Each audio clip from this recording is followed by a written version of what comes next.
জাতীয় দলে এখনো অনুপস্থিত, বিতর্কও তাকেই ঘিরে। কিন্তু মাঠে ফিরেই যেন নিজের অস্তিত্ব জানান দিলেন সাকিব আল হাসান। পাকিস্তান সুপার লিগে টানা 0 রানে আউট হওয়া সেই সাকিবই গ্লোবাল সুপার লিগে ব্যাটে বলে ভেলকি দেখিয়ে ফিরলেন নিজের চেনা রূপে।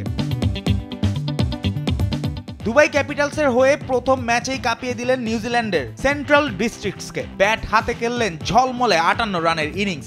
এরপর বল হাতেও তুলে নিলেন 4 উইকেট। 37 বলে 58 রান, সেটাও আবার অপরাজিত থেকে।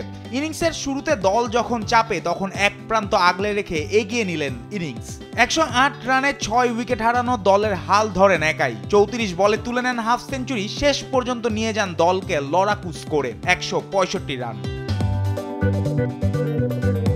এরপর বল হাতে শুরুতেই দেখা মেলে সাকিবের চেনা ঝলক। ইনিংসের পঞ্চম ওভারে জোড়া উইকেট ফিরিয়ে দেন উইল ইয়াং ও ডিন ফ্রক্সকপ্টকে। এরপর আরো 2টি উইকেট, সব মিলিয়ে 4 ওভারে 13 রান দিয়ে 4 উইকেট। ছিল একটি মেইডেন ওভারও।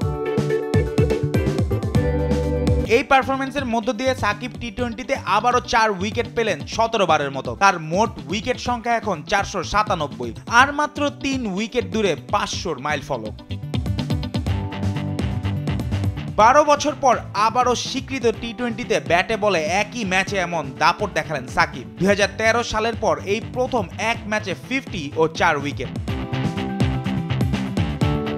সাকিবের অলরাউন্ড নৈপুণ্যে জয় পেয়েছে দুবাই ক্যাপিটালস। 22 রানে হারিয়েছে সেন্ট্রাল ডিস্ট্রিক্টসকে। ম্যাচ সেরাও হয়েছেন সাকিব আল হাসান। জাতীয় দল থেকে দূরে থাকলেও বিশ্ব মঞ্চে এখনো সাকিব নামটাই যথেষ্ট। মাঠে ফিরেই সেটাই যেন প্রমাণ করলেন বাংলাদেশের এই পোস্টার বয় অলরাউন্ডার।